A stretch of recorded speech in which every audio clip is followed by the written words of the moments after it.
ఇచ్చేస్తానంటున్నావే, theta తీరిపోతుంది ఇచ్చానను. ఏమిటిస్తావు? 1 2 అడుగుల, 3 అడుగులు కాదు, 1 అడుగు 2 అడుగులు. ఎందుకని 2 అడుగులతో భూమి ఆకాశాలు కొలుస్తా, 3 అడుగుని తల మీద పెడతా.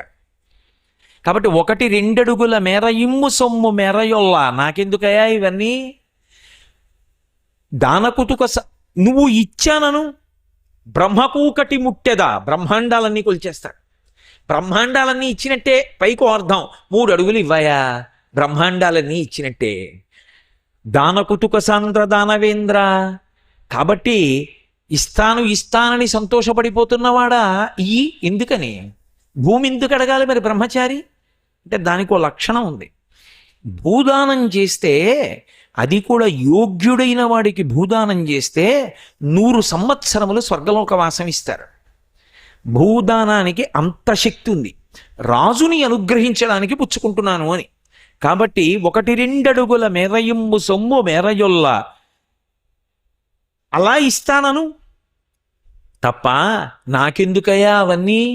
వ్యాప్తిం పొందక వగవక ప్రాప్తంబగు లేశమైన 10,000 తృప్తించందని మనుజుడు సప్తద్వీపములనైన చక్కంబడునే.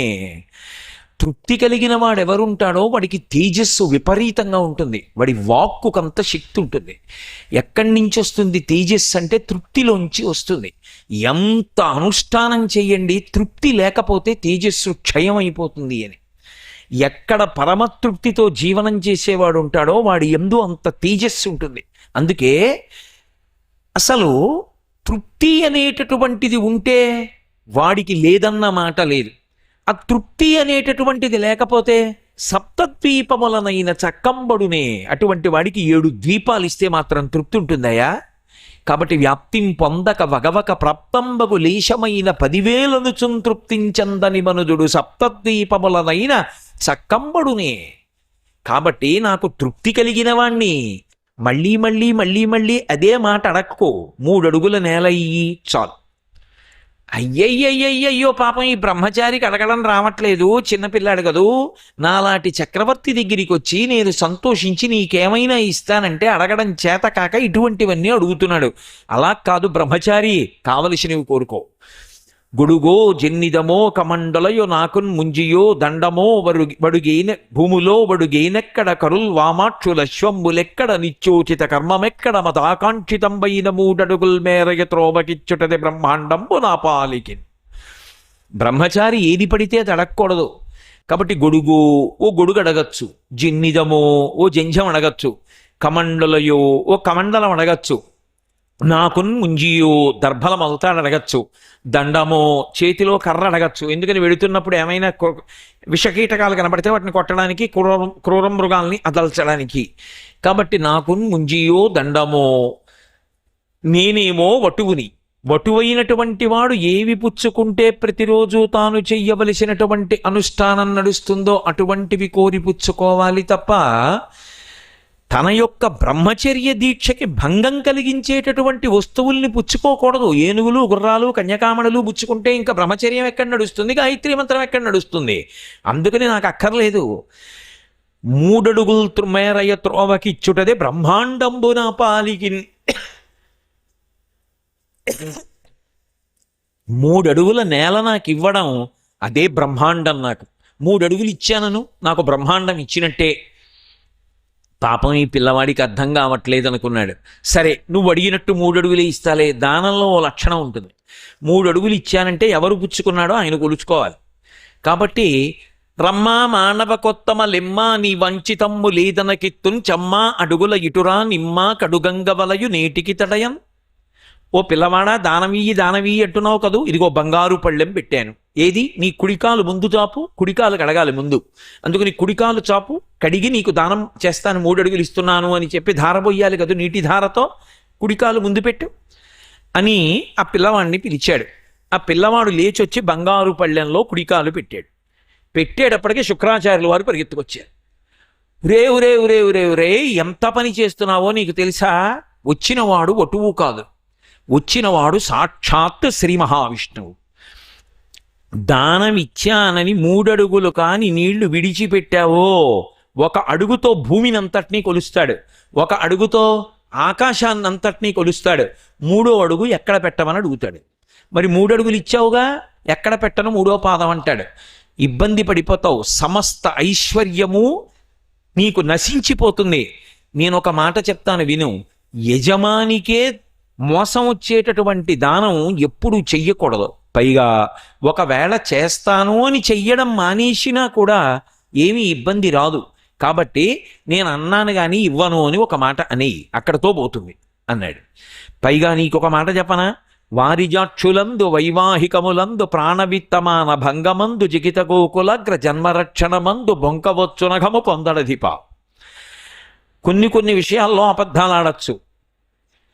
ఇది రాక్షస నీతి మాత్రమే అనుసమండి. కోటేశ్వరారు చెప్పారండి అని తర్వాత అనద్దు.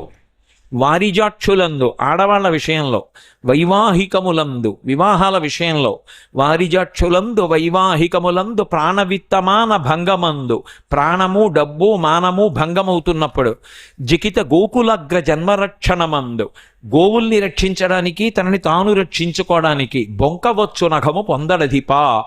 బొంకవచ్చు, దాంట్లో అబద్ధం ఏమీ దోషం రాదు. కానీ దీన్ని ఒకలా అర్థం చేసుకుంటే దోషం రాదు. వారిజాక్షులందు ఆడవారిని రక్షించడానికి, ఒక ఆడదాన్ని రక్షించవలసి వచ్చింది, అబద్ధం చెప్పి రక్షించు, ఏం దోషం రాదు. వారిజాక్షులందు వైవాహికములందు, ఓ పెళ్లిని జరిగేటట్టు చూడాలి. అది శశాస్త్రీయంగా పెద్దలు అంగీకరించి జరుగుతున్న పెళ్లి. ఆ పెళ్లి పాడు చెయ్యాలని ఎవడో చూస్తున్నాడు. ఎక్కడ చేసుకుంటున్నారా పెళ్ళి అన్నాడు. నాకు తెలియదండి అన్నావు, ఏం దోషం లేదు. అంతేకాని ఇన్నాళ్లకు నిజం చెప్పే అవకాశం వచ్చిందని ఫలానా తోట చేస్తున్నారని చెప్పక్కర్లేదు. అలా అనుకుంటే తప్పేం లేదు. ఆ పద్యం వారిజాక్షులందు వైవాహికములందు ప్రాణ విత్త మాన భంగమందు జిగిత గోకులగ్ర జన్మరక్షణమందు బొంకవచ్చు రకము పొందడదీప. ఏమీ దోషం రాదయా, కాబట్టి అబద్ధం చెప్పేయి, నేను ఇస్తానన్నానా? అలా అనలేదే, నా మాటలు మీరు వక్రీకరించారు అని ఓ మాటను అయిపోతుంది అక్కడతో. అంటే ఆయన అన్నాడు, వచ్చినవాడు శ్రీ మహావిష్ణువా, అటువంటి వాడు వస్తే నేను కాదనడమా? ఎటువంటి చెయ్యి ఆదిన్ శ్రీసతి కొప్పుపై తనువుపై అంశోత్తరీయంబుపై పాదాబ్జంబులపై కపోలతటిపై పాలిండ్లపై నూత్న మర్యాదంచెందుకరంబు క్రిందగుట ఆపైనాకరంబుంటమేల్ కాదే రాజ్యము గిజ్జమున్ సతతమే కాయంబు నాపాయమే. ఆదిన్ శ్రీసతి కొప్పుపై నూత్న మర్యాదంచెందుకరంబు. అందరూ లక్ష్మీదేవి యొక్క క్రీగంటి చూపు కోసం చూస్తారు. ఇలా చూడక్కర్లేదు, ఇలా చూస్తే చాలు, ఐశ్వర్యం కురిసేస్తుంది. అటువంటి తల్లి ఎప్పుడూ ఆయన వంక చూస్తూ ఉంటుంది. ఆయన ఏం చేస్తాడు, ఒకసారి ఇలా చెయ్యేస్తే చాలట, నూత్న మర్యాదంచెందు. నూత్న మర్యాద అంటే అబ్బా నా జన్మ ధన్యమైపోయింది ఇవాళ అనుకుంటుంది తప్ప, ఆయన తన మీద చెయ్యేస్తే ఆవిడ కూడా ఏం స్వామి అని ఇలా చెయ్యదు. అలా వేసిందనుకోండి, ఇంకా మర్యాద ఏమిటి? ఆదిన్ శ్రీసతి కొప్పుపై, అటువంటి లక్ష్మీదేవి యొక్క కొప్పు మీద పడుతుంది ఆ స్వామి చెయ్యి, ఆమె తల మీద చెయ్యి వేస్తాడు. ఆదిన్ శ్రీసతి కొప్పుపై తనువుపై, ఆమె యొక్క శరీరాన్నంతటినీ స్పృశిస్తుంది. తనువుపై అంశోత్తరీయంబుపై, పవిట కొంగు పట్టుకుంటుంది. నిన్ననే కదా విన్నారు గజేంద్రమోక్షణంలో, అంశోత్తరీయంబుపై, ఆ ఆదిన్ శ్రీసతి కొప్పుపై తనువుపై అంశోత్తరీయంబుపై పాదాబ్జంబులపై ఆమె యొక్క పాదములు పట్టుకుంటుంది. ఇక్కడ అనుమానం వచ్చేస్తుంది, అదేమిటండి పాదాలు పట్టుకోవడం ఏమిటండి అని. లోకంలో అదొక గోత్రస్ఖలనము అని శంకరాచార్యులు వారు సౌందర్యలహరిలో చెప్తారు. అదొక సంతోషం అని అనుకోండి, అక్కడి వరకు మనసు అలా సరిపెట్టుకోండి.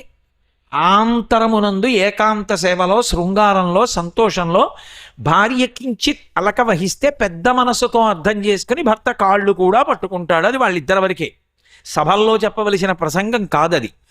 అది భర్త భార్య యొక్క అపారమైనటువంటి ప్రేమగా స్వీకరించాలి, అంతేగాని ధూర్తతనంగా స్వీకరించకూడదు. నేను మీకు ఒక ఉదాహరణ చెప్పాలి అంటే, రామాయణంలో సీతమ్మ రాముడి వెంట పడింది అరణ్యవాసానికి వస్తానని. ఎంత బతిమాలనే రాముడు ఒప్పుకోల. ఆఖరికి ఒళ్ళు మండి సీతమ్మంది, అక్కడ పులులు ఉంటాయంటావు, సింహాలు ఉంటాయంటావు, ఏనుగులు ఉంటాయంటావు, పావులు ఉంటాయంటావు, రాక్షసులు ఉంటాయంటావు, నన్ను మాత్రం తీసుకెళ్ళనంటావు, నాకు ఇప్పుడు అర్థమైంది. కిం త్వామన్యత వైదేహ పితామే విధిలాధిప రామజామాతరం ప్రాప్య స్త్రియం పురుష విగ్రహం అంది. మా నాన్నగారు నన్ను ఇచ్చి ఎవరైనా పురుషుడికి పెళ్లి చేద్దామని వెతికి వెతికి నువ్వు పురుషుడు అంటావు, రాక్షసులు ఉంటాయంటావు, నన్ను మాత్రం తీసుకెళ్ళనంటావు, నాకు ఇప్పుడు అర్థమైంది. కిం త్వామన్యత వైదేహ పితామే విధిలాధిప రామజామాతరం ప్రాప్య స్త్రియం పురుష విగ్రహం అంది. మా నాన్నగారు నన్ను ఇచ్చి ఎవరైనా పురుషుడికి పెళ్లి చేద్దామని వెతికి వెతికి నువ్వు పురుషుడు అనుకుని నీకిచ్చి కన్యాదానం చేశారు, ఆయనకి తెలియలేదు స్త్రీవి పురుష వేషం కట్టావని. ఏంది ఆడదానివి కాబట్టి నన్ను తీసుకెళ్ళడానికి భయపడుతున్నావు, తప్పు కాదా? అంతటి కోదండ విద్యాపారంగతుడైన రామచంద్ర ప్రభువుని అలా అనొచ్చా? అంటే తనని భర్త తీసుకెళ్ళటం లేదనేటటువంటి బాధతో ఆయనని విడిచి ఉండలేక పిచ్చి ప్రేమతో ఆవిడ ఆ మాట అంది. ఇప్పుడు దాన్ని అంత ప్రేమ అని అర్థం చేసుకోవలసిన వాడెవరు? రాముడు. అంత మాట అంటావా అని అనలేదు రాముడు. నవ్వి రా నాతో అన్నాడు. అందులో ఉంది భర్తృత్వం, అందులో ఉంది ఆ విశాల హృదయం, అందులో ఉంది ఆ నవనీతం. అలాంటిదే ఇలాంటిది కూడా, కాలు పట్టుకోవడం. ఇంకొంచెం ముందుకెడితే అది ఎంతవరకు సత్యం అనేది పక్కన పెట్టండి. నంది తిమ్మన గారు పారిజాతాపహరణంలో చూపించారు. జలజాతాసనవాసమాదిసురపౌజాభాజనం వైతనర్చులతాంతాయుధు కన్న తండ్రి శరమచ్చోవామ పాదంబునం తొలగంతోచ లతాంగి అట్లయగునాథుల్ నేరముల్ చేయబేరల కంచిందిన కాంతలిందునుచితం వ్యాపారముల్ నిర్తురే నన్ను భవదీయ దాసుని మనంబున నెయ్యపు కింకపూని తాచిన అది నాకు మన్ననయ చిల్వగునీ పద పల్లవంబు మత్తను పులకగ్ర కంటక వితానము తాకిన సొచ్చునంచునేనని యద అలుకమానవు కదాయికనైన అరాళ కుంతలా అని సత్యభామ ఎడంపాదంతో కీటం తంటే కృష్ణుడు పాదం పట్టుకోలా.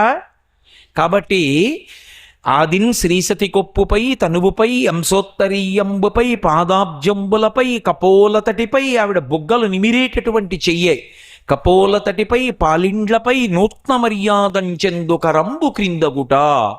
ఆయన చెయ్యి వేస్తే మురిసిపోయేటటువంటి లక్ష్మీదేవి, అటువంటి లక్ష్మీదేవికి నాథుడైన. కాబట్టి నూత్న మర్యాదంచెందు కరంబు క్రిందగుట ఆపైనా కరంబుంటమేల్. ఆయన అడిగేవాడు, నేను ఇచ్చేవాణ్ణి. ఇప్పటిదాకా ఉందా చరిత్రలో? నాకు కదు పట్టిందా భాగ్యం? కాబట్టి తప్పకుండా ఇచ్చేస్తాను. ఒకవేళ ఇచ్చేసేయడం వల్ల నేను పాడైపోతానంటావా? కాదే, రాజ్యము గిజ్జమున్ సతతమే కాయంబు నాపాయమే. రాజ్యము గిజ్జము కాయము శాశ్వతమా? పోనీ ఇచ్చేస్తానంతే. పైగా కారే రాజులు రాజ్యముల్ గెలువరే గర్వోన్నతిం పొందరే వారేరీ సిరి మూట కట్టుకొని పోవంజాలిరే భూమిపై పేరైనం కలదే శిబి ప్రముఖులను ప్రీతిన్ యశక్కాముల ఈరే కోర్కెలు వారలంతలపరే ఈ కాలమున్ భార్గవా. ఎంతమంది రాజులు వచ్చారు, ఎన్ని రాజ్యాలు సంపాదించారు, ఎంతమంది వెళ్ళిపోయారు, ఏరి ఎవరి పేరు మిగిలింది? ఎవరు అపారమైన దానం చేశాడో అటువంటి శిబి చక్రవర్తి లాంటి వాళ్ళ పేర్లు మిగిలిపోయాయి. కాబట్టి దానం చేసేస్తానయ్యా. పైగా అసలు ఇస్తాను అన్న తర్వాత ఇవ్వకుండా ఉండడం అనేటటువంటి మాట నాకు లేదు. దానివల్ల ప్రాణము మానము ఏదైనా సరే చెడుగాక పడుగాక మాటమేరలేడు మానధనుడు. ఏది పోని నేను మాత్రం మానధనుణ్ణి, వద్దు కాదు అన్న మాట అనను. కాబట్టి దానం చేసేస్తాను గురువర్యా అన్నాడు. ఒరే, నేను చెప్పాను, నువ్వు కాదన్నావు, ధిక్కరించావు, నీ సమస్త ఐశ్వర్యము నశించిపోవుగాక అన్నాడు శుక్రాచార్యుల వారు. ఇది చెప్పాడు బృహస్పతి. ఒకనాడు తిరస్కరిస్తాడు గురువుని తిరస్కరించినందుకు పోతుంది ఐశ్వర్యం. అప్పటి వరకు వేచి ఉండు అన్నాడు. ఎప్పుడైతే గురువుగారు శపించారో బెంగ పెట్టుకోలేదు. వచ్చినవాడు విష్ణు అని తెలుసు, ఇచ్చేస్తానన్నాడు. ఇచ్చేస్తానని ఆయన యొక్క పాదాన్ని చాపమన్నాడు. రమ్మా మానవ కొత్తమ లిమ్మా నీ వంచితంబులేదనకెత్తున్ చమ్మా అడుగుల ఇటురా నిమ్మా కడుగంగ వలయు నేటికి తడయన్ అని కుడికాలు కడుగుతానని బంగారు పళ్ళెంలో పెట్టమన్నాడు. ఆయన కుడికాలు చాపాడు. బలిచక్రవర్తి భార్య వింధ్యావళి బంగారు కలశంతో తీసుకొచ్చి నీళ్లు పోస్తోంది. బలిదైత్యేంద్రకరద్వయీ కృతజల ప్రక్షాళన వ్యాప్తికిం జలజాతక్షుడు సాచ సుమన సంప్రార్థిత శ్రీదమున్ కలితా నమ్ర రమాలలాట పదవీ కస్తూరికాసాదమున్ నలినామోదము రత్ననూపురము నానావేదమున్ పాదమున్ అంటారు పోతన గారు. ఆ బలిదైత్యేంద్రకరద్వయీ కృతజల ప్రక్షాళన వ్యాప్తికిం జలజాతాక్షుడు సాచ యోగి సుమన సంప్రార్థిత శ్రీదమున్ కలితా నమ్ర రమాలలాట పదవీ కస్తూరికా షాదమున్. ఏం పద్యం! ఆయన కుడి పాదం జాపితే పోతన గారు ఆంధ్రీకరిస్తూ ఆ పాదాన్ని మానసికంగా దర్శనం చేస్తున్నారు. ఏ పాదం ఆ పాదం? వేదములు ఆ పాదమునకు అందే. తెల్లవారి లేస్తే మహాయోగులైనటువంటి వారు నమస్కరించేటటువంటి పాదం. లక్ష్మీదేవి తన మోకాళ్ళు నేలకి తగిలేటట్టుగా వంగి ఆవిడ యొక్క లలాట భాగము ఆయన పాదమునకు తగిలేటట్టుగా నమస్కరించిన కారణం చేత లక్ష్మీదేవి పెట్టుకునేటటువంటి కస్తూరి బొట్టు గుండ్రంగా ఆయన పాదం మీద ముద్రపడింది. ఆయన పాదము పద్మముల చేత పూజింపబడి పద్మముల యొక్క వాసనలు వెదజల్లుతోంది. అటువంటి పాదాన్ని ముందుకు చాపాడు. బలిదైత్యేంద్రకరద్వయీ కృతజల ప్రక్షాళన వ్యాప్తికిం జలజాతాక్షుడు సాచ యోగి సుమనః సంప్రార్థిత శ్రీదమున్ కలితానమ్ర రమాలలాట పదవీ కస్తూరి కాషాదమున్ నళినామోదము రత్ననూపురము నానావేదమున్ పాదమున్ విప్రాయ ప్రకట వ్రతాయ భవతే విష్ణుస్వరూపాయతే తత్ప్రామాణ్యమిదే త్రిపాదస్య ధరణిం దాస్యామి యంచున్ క్రియాక్షిప్రుండై ధనుజేశ్వరుండు వడుగుంచేసాచి పూజించి బ్రహ్మప్రీతం అని ధారబోసె భువనం ఆశ్చర్యముం పొందగా. భువనములన్నీ ఆశ్చర్యపోతున్నాయి. సమస్త దేవతలు వచ్చినవాడు విష్ణు ఐశ్వర్యం పోతుందని తెలిసి కూడా దానం చేస్తున్నాడు బలిచక్రవర్తి. మహానుభావుడు ఆ బంగారు కలశతో నీళ్లు పోస్తుంటే విప్రాయ ప్రకట వ్రతాయ భవతే విష్ణుస్వరూపాయతే, ఓ విష్ణుస్వరూపుడా బ్రాహ్మణుడా. మనం ఇంటికి ఎవరైనా వస్తే ఔపోసన వడ్డిస్తున్నారనుకోండి, విశ్వనాథ స్వరూపాయ బ్రాహ్మణాయ తుభ్యం నమః, విష్ణుస్వరూపాయ బ్రాహ్మణాయ తుభ్యం నమః అంటూ భగవంతుడి పేర్లు చెప్పి ఆయనే బ్రాహ్మణ రూపంలో నా ఇంటికి వచ్చాడు అని ఔపోసన వడ్డిస్తారు. అలా దానం చేసేటప్పుడు ఎప్పుడూ కూడా శ్రీ మహావిష్ణువే ఎదురుగుండా వచ్చి మన దగ్గర పుచ్చుకుంటున్నారు. ఎందుకని? మనకిక్కడ డబ్బు ఉంది, కానీ శరీరం వదిలిపెట్టిన తరువాత మనతో వచ్చేదేం ఉండదు. తల్లి గర్భము నుండి ధనము తేడెవ్వడు వెళ్ళిపోయడినాడు వెంటరాదు, లక్షాధికారైన లవణమన్నమే కాని మెరుగు బంగారంబు మింగబోడు, విత్తమర్జన చేసి విర్రవీగుటె కాని కూడపెట్టిన సొమ్ము కొడువలేడు, పుందుగామరుగైన భూమి లోపల పెట్టి దాన ధర్మము లేక దాచి దాచి తుదకు దొంగలకితురో దొరలకౌనో, తేనె జుంటీగలియవా తెరువరులకు, భూషణ వికాస శ్రీధర్మపుర నివాస దుష్ట సంహార నరసింహ దురిత దూర అంటాడు. అలా తల్లి గర్భం నుంచి తెచ్చింది లేదు, మళ్ళీ వెళ్ళిపోయేటప్పుడు పట్టుకెళ్ళిపోయింది లేదు. కానీ మనకున్నటువంటి ఐశ్వర్యంలో కొంత భాగాన్ని దానం చెయ్యాలి. అందుకే ఒక వ్యక్తి తన ఆదాయాన్ని ఎలా వాడుకోవాలి అన్నది ధర్మశాస్త్రాలే చెప్పాయి. అందులో 5 వంతులు చేసి ఒక భాగాన్ని దానం కోసం వినియోగించాలి, ఒక భాగాన్ని కీర్తి కోసం ఉపయోగించాలి, ఒక భాగాన్ని కామం కోసం ఉపయోగించాలి, ఒక భాగాన్ని కేవలంగా తన బిడ్డలకి వాళ్ళకి చెందేటట్టుగా ఇచ్చేసేయాలి, ఒక భాగాన్ని తన యొక్క తృప్తి కొరకు తాను ఉపయోగించుకోవాలి. కాబట్టి 5 భాగములు చేసి తన యొక్క ఆదాయాన్ని వాడుకోమని. కనుక ఇక్కడ ఉన్న డబ్బు ఒకరికి దానం చేశాడనుకోండి, సాక్షాత్తు విష్ణు వచ్చి నా దగ్గర పుచ్చుకుంటున్నారు, ఇచ్చాడు. ఇప్పుడు ఈ డబ్బు పుణ్యమైంది, పుణ్యమై తనతో వస్తుంది, వచ్చి తను సుఖపడడానికి కారణమవుతుంది. ఉత్తర జన్మలలో సుఖపడడానికి ఈ జన్మలో చేసుకున్నది సుఖరూపంలో వస్తుంది. అందుకే ఇచ్చినవాడు పుచ్చుకున్నవాడికి నమస్కారం చేయడు, ఇచ్చినవాడు పుచ్చుకున్నవాడికి నమస్కారం చేస్తాడు. అంతేగాని పుచ్చుకున్నవాడు ఇచ్చినవాడికి చేయడు ఈ దేశంలో. కారణం, వాడు పుచ్చుకుని ఉండకపోతే నా డబ్బు పుణ్యరూపంగా ఎలా మారుతుంది? వచ్చినవాడు విష్ణువు పుచ్చుకుని నన్ను కృతార్థుణ్ణి చేశాడు. అందుకే విప్రాయ ప్రకటవ్రతాయ భవతే విష్ణుస్వరూపాయ, ఓ విష్ణుస్వరూపుడా ఇదిగో నీకు దానం చేస్తున్నానని చేయి కడిగి ఆ కాళ్ళు కడిగి ఆయన నీకు ధారపోస్తున్నాను అని చెప్పి 3 అడుగులు ధారపోశాడు. 3 అడుగుల నేల నీకు ధారపోశాను అని చెప్పి దానం పూర్తి చెయ్యగానే ఇప్పుడు కొలుచుకోవాలి. కాబట్టి వామనమూర్తి అన్నారు, అయితే నేను కొలుచుకోనా 3 అడుగులు? కొలువు. తెలిసి వచ్చినవాడు విష్ణు అని కొలవడానికి ఎంత ఉన్నారు? ఆయన ఇంతే ఉన్నారు. ఆయనకి పూల బొట్లంలా ఇంతంత పాదాలు, ఏం కొలుస్తాడు? ఇంతంతైవటుడింతయై మరియు తానింతయ్య భోవీధిపై అంతైతో యదమండలగ్రమన కల్లంతై ఇవటుడింతయై మరియు తానింతయ్య భోవీధిపై అంతైతో యదమండలగ్రమన కల్లంతై ప్రభారాశిపై అంతై చంద్రున కంతయై ధ్రువునిపై అంతై మహర్వాటిపై అంతై సత్యపదోన్నతుండగుచు బ్రహ్మాండంత సంవర్ధయై. ఎలా కదిలిందో ఆయన కంఠం, ఎలా కదిలిందో ఆయన ఘంటం అసలు పోతన గారికి.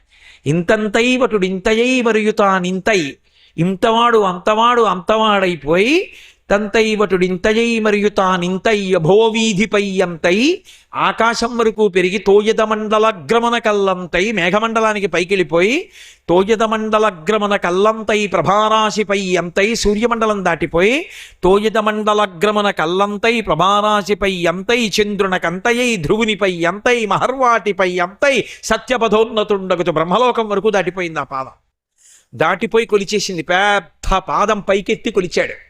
కొలిస్తే మొత్తం లోకాలంతటా వ్యాప్తి చెంది కొలిచేస్తోంది. ఒక పాదం భూమినంతటినీ కొలిచేస్తే మనకు అలా చెప్తే అర్థం కాదేమోనని పోతన గారు ఒక అద్భుతాన్ని సృష్టించారు పద్యంలో. ఆయన అన్నారు, ఆ వామనమూర్తి పొట్టిగా ఉన్నాడు. పొట్టిగా ఉన్నటువంటి వామనమూర్తి క్రమక్రమంగా ఇంతంతైవటుడు ఇంతయ్యి మరియు తానింతై అభోవీధిపై అంతై ఆయన అలా పెరిగిపోయి వెళ్ళిపోతుంటే సూర్యుడు మొట్టమొదట ఎక్కడున్నాడు? ఎక్కడో పైన ఉన్నాడు. గుండ్రంగా ఉంటుంది సూర్యబింబం. అలా ఉన్నవాడు ఈ వామనమూర్తి పెరిగిపోయి వెళ్ళిపోతుంటే ఛత్రంబై శిరోరత్నమై శ్రవణాలంకృతయై గళాభరణమై సంవర్ణ కేయూరమై చెవిమత్కంకణమై కటిస్థలి ముదంచద్ఘంటయై నూపుర ప్రవరంబై పదపీఠమై వటుడుతా బ్రహ్మాండము నిండుచోన్. ఆ గుండ్రంగా ఉన్న సూర్యబింబం వామనమూర్తి ఇలా పెరిగిపోయి వెళ్ళిపోతుంటే ముందు గొడుగయింది పైన ఉండి. ఈయన దాటిపోయారు. ఆ సూర్యబింబం ఇలా కిందకు వచ్చింది. వచ్చేటప్పటికి చెవికి పెట్టుకున్నటువంటి గుండ్రని కర్ణాభరణం అయిపోయింది. ఆయన ఇంకా దాటిపోయారు. మెడలో వేసుకున్న హారం అయిపోయింది. ఆయన ఇంకా పైకి వెళ్ళారు. మొలకి పెట్టుకున్న గంట అయిపోయింది వడ్డాణానికి. ఆయన ఇంకా దాటిపోయారు. ఆ పాదానికి పెట్టుకున్నటువంటి అంది అయిపోయింది. ఆయన ఇంకా దాటిపోయారు. పాదం కింద పెట్టుకున్న గుండ్రని పాదపీఠం అయిపోయింది. రవిబింబంబుపమింప పాత్రమగు ఛత్రమై శిరోరత్నమై శ్రవణాలంకృతయై గళాభరణమై సంవర్ణ కేయూరమై చెవిమత్కంకణమై కటిస్థలి ముదంచద్ఘట్టయై నూపుర ప్రవరంబై పతపీఠమై వటుడుతా బ్రహ్మాండము నిండుచోన్. అంత పెరిగిపోయారు. అంత పెరిగిపోతే దేవతలు, మునులు, ఋషులు, అప్సరసలు అందరూ వచ్చి పెద్ద నాట్యం చేసి ఆడేసి గొడవ చేసేస్తున్నారు. అప్పా, శ్రీమన్నారాయణుడి పాదం కొలుస్తోంది. అందుకని అశ్వక్రాంతే రథక్రాంతే విష్ణుక్రాంతే వసుంధర ఆ మంత్రం వచ్చింది. భూమినంతటిని పాదంతో కొలిచాడు. కొలిస్తే బ్రహ్మగారు తపస్సమాధిలో ఉన్నాడు. ఉలిక్కి పడ్డట్ట. ఎవడురా అంత అల్లరి, దేనికి అల్లరి చేస్తున్నారని అడిగారు. ఓయ్ అల్లరి చేయడం ఏమిటో, నిన్ను కన్నా తండ్రి శ్రీమన్నారాయణుడు ఆయన నాభికమలంలోంచి పుట్టావు కదా, మీ నాన్నగారు వస్తున్నారన్నారు. ఆయన పాదాలు వచ్చాయంటే నాన్నగారు వచ్చారని గుర్తు. అయ్యా మీ పాదం మా ఇంట్లో పెట్టాలంటారంటే ఇక్కడ కూర్చున్న పాదం అక్కడ పెడతాడనే అంటే మీరు మా ఇంటికి రావాలని. మీ నాన్నగారు వస్తున్నారు, ఆయన పాదం వస్తోంది అనేటప్పటికీ తన పుట్టిల్లెద పొమ్మటంచునడు అజుడున్ తన్నాభిపంకేరు హంబుని నిరీక్షించి నటించి ఉన్నత పదంబున్గాంచి తత్పాద శైచనముంజేస కమండలూదకములం చల్లించి తత్తోయముల్ వినివీధిన్ ప్రవహించదేవనదిగా విశ్వాత్ము కీర్తి ప్రభ. ఆ పైకొచ్చినటువంటి పాదం వంక చూసి, అబ్బో మా నాన్నగారి పాదం, ఆయన నాభికమలంలోంచి పుట్టానని గబగబా తన కమండలంలో ఉన్నటువంటి నీళ్లు తీసుకుని శ్రీమన్నారాయణుడి పాదాల మీద పోసి ఆ పాదం కడిగట్ట. ఆ కడిగితే పాదాలు కడిగినటువంటి నీళ్లు ఆకాశగంగగా ఆకాశంలో ప్రవహించి. కాబట్టి అంత పెద్ద హడావిడి జరుగుతోంది. ఒక పదము కింద నుర్వి పంకజమునంటుకొన్న పంకిలము కొమరుదాల్చే ఒకటి మీద దమ్మి కొదిగిన తేటినా వెలిసే మిన్ను నృపా త్రివిక్రమమునా అన్నారు పోతన గారు. ఒక పాదం నేల మీద ఉంది. అది ఎలా ఉందంటేట, ఆయన పాదం తామర పువ్వులా ఉంటే ఆ కింద ఉన్నటువంటి భూమండలం అంతా కలిసి అంటుకున్న బురద ముద్దలా ఉందిటే. ఒక పాదం పైకెత్తి ఇలా పెట్టాడు. రెండో పాదం, ఒకటి పద్మం అయితే రెండోది పద్మం అవదేమిటి మరి, అందుకని రెండోది పద్మం అయితే ఆకాశం తుమ్మిద రూపంలో వచ్చి వాలినట్టుగా ఉందిటే. ఉండి రెండు పాదములు ఆ పైకి కిందకి పెట్టి నించున్నాడు. అదొక అద్భుతమైనటువంటి మూర్తి, ఆ త్రివిక్రమావతారం. ఇప్పటికీ కాంచీపురంలో ఉంటుంది దేవాలయం. ఇలా తలెత్తి చూడాలి గుళ్ళోకి, అంతెత్తున ఉంటుంది ఆ పాదం. కాబట్టి ఇది అయిపోయిన తర్వాత బలిచక్రవర్తిని పిలిచాడు, మళ్ళీ ఉపసంహారం చేశాడు. ఉపసంహారం చేసి 3 అడుగులు ఇస్తానన్నావు, 2 అడుగులతో కొలిచాను, 3వ అడుగు ఎక్కడ పెట్టానన్నాడు. సునృతంబు కాని నుడువదు నా జివ్వ బొంకజాల నాకు బొంకు లేదు, నీ తృతీయ పదము నిజము నాశిరమున నెలవు చేసి పెట్టు నిర్మలాత్మ. నేను అబద్ధం ఆడనయ్యా, ఆ అవసరం నాకు లేదు. బలిచక్రవర్తి అంతటి దాత. సునృతంబు కాని నుడువదు నా జిహ్వ, నిజం తప్ప నా నోటి వెంట అబద్ధం రాదు. కాబట్టి నీ తృతీయ పదము నిజము నాశిరమున నెలవు చేసి పెట్టు నిర్మలాత్మ, నా తల మీద పెట్టవయా 3వ పాదం అని 3వ అడుగు అన్నాడు. ఒక కాలెత్తి బలిచక్రవర్తి యొక్క తల మీద పెట్టాడు. తల మీద పెట్టి ఇతను నాకు బంధీకృతుడు, వరుణపాశాలతో బంధించాడు. బంధించగానే బలిచక్రవర్తి యొక్క సైన్యం రాక్షసులందరూ లేచారు. విష్ణువు జిత్తుల మారి మోసగాడు వచ్చి గురువు శుక్రాచార్యుల వారు చెప్తూనే ఉన్నాడు, దానం చేసేసినటువంటి మన ప్రభువు బలిచక్రవర్తిని దారుణంగా వరుణపాశాలతో బంధించి నిలబెట్టాడు. ఇంతకన్నా అన్యాయం ఎక్కడుంటుంది? రండి వెళ్ళి శ్రీ మహావిష్ణువుని ముక్కలుగా తరిగేద్దామని విచ్చుకొత్తులు పట్టుకుని మీద పడ్డారు. బలిచక్రవర్తి అన్నాడు, ఆయన శ్రీమన్నారాయణుడు రా, ఆయనతో యుద్ధం ఏమిటి? ఇవాళ కాలం ఇలా ఉంది కాబట్టి మీ అందరూ ఓర్చుకోండి, ఎవ్వరూ ముందుకి కదలడానికి వీల్లేదు. సైన్యం అంతా నిలబడిపోయింది. ఇంతలో ప్రహ్లాదుడు సభలోకి వచ్చాడు. ప్రహ్లాదుడు తాతగారు. ప్రహ్లాదుడు సభలోకి వస్తుంటే ఇన్ని పోతే ఏడవలేదుట బలిచక్రవర్తి. ప్రహ్లాదుడు సభలోకి వస్తుంటే ఏడిచాట. ఎందుకని అంటే ఇంత గొప్ప తాత, ఇంతటి మహానుభావుడు, ఒకప్పుడు నరసింహావతారమే ఆయన పట్ల ప్రసన్నమైపోయింది. అటువంటి తాత నడిచొస్తుంటే 2 చేతులెత్తి ఇలా అనలేదు నేను.